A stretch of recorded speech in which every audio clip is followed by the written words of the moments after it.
네, 안녕하세요. 6월 24일 아침의 묵상. 오늘 함께 나누실 말씀은 요한계시록 19장 11절에서 21절까지 말씀이고요. 오늘 나누실 말씀의 제목은 흰 말 위에 이름이라고 한번 지어봤습니다. 오늘 본문에서 사도 요한은 하늘이 열리는 광경을 봅니다. 그리고 그 열린 하늘로부터 흰 말을 탄 이가 등장합니다. 아무나 탈 수 없는 말, 아무나 가질 수 없는 이름, 그 이름은 신실과 진실입니다. 그분은 공의로 심판하시고 또 싸우시는 분이고요. 입에서 나오는 날카로운 칼로 열방을 치시고 쇠막대기로 모든 나라를 다스리십니다.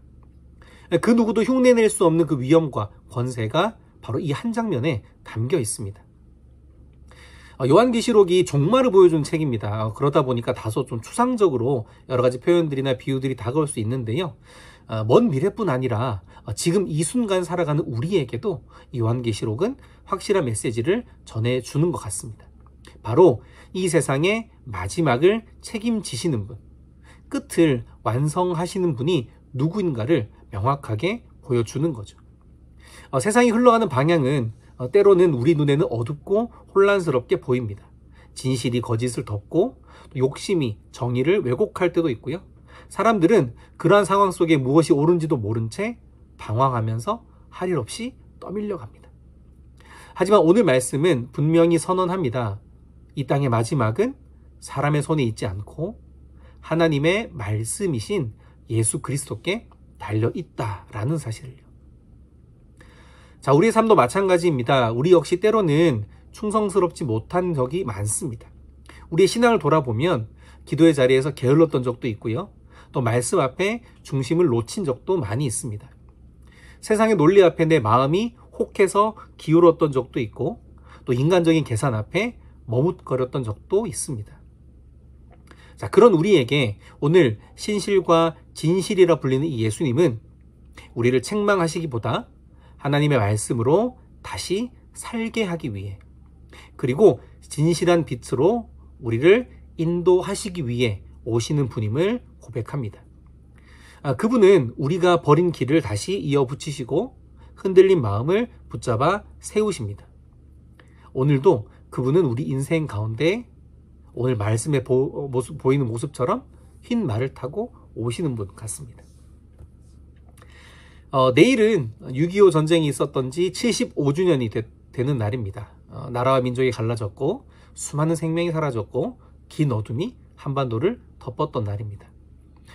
사람의 욕심과 거짓된 이념이 빚어낸 그야말로 비극이었습니다. 그러나 그 속에서도 끝까지 이 땅을 위해 기도한 이들이 있었고요.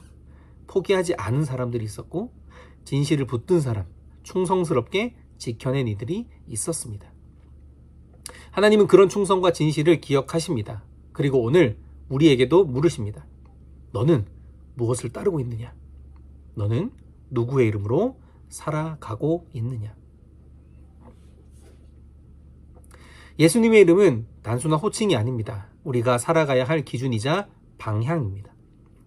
오늘 그 이름이 하나님의 말씀이라는 이 표현이 너무도 인상적인 것 같습니다. 이 땅은 수많은 말로 가득합니다. 하지만 우리를 살리는 말씀은 오직 하나입니다. 모든 말이 소란스럽고 그래서 진실이 희미해지는 시대일수록 우리는 더욱 그 말씀 대신 주님을 붙들어야 합니다. 우리가 하는 말에, 내리는 판단에, 또 살아가는 방식에 하나님의 말씀이 스며 있어야 합니다. 말씀을 따라 걷는다는 것은 단지 성경을 읽는 것이 아니라 그 말씀을 삶의 원리로 삼고 살아가는 것입니다. 오늘 하루를 시작하면서 우리 안에 분명한 기준 하나가 서기를 바랍니다. 이 세상은 언제나 우리를 흔들려 하지만 그래서 불안한 뉴스가 나오고 무기력한 현실이 보이고 지치게 만드는 관계가 우리를 위협하지만 그때마다 이 말씀을 기억했으면 좋겠습니다. 이미 승리하신 그 주님이 오늘도 내 인생을 이끌고 계신다. 이 싸움은 내 힘으로 하는 것이 아니라 흰 말을 타고 이 땅에 오신 주님께서 나를 대신해 싸우시고 끝끝내 이기신다라는 사실을 믿으시길 바랍니다. 자, 그래서 오늘 우리가 해야 할 일은 단순합니다. 그 말씀을 마음에 새기고 그 말씀을 따라 하루를 사는 것입니다. 간단하지 않습니까? 나는 하나님의 말씀을 따라 살아가는 사람이다. 그분은 신실과 진실이시며 나의 왕이시다.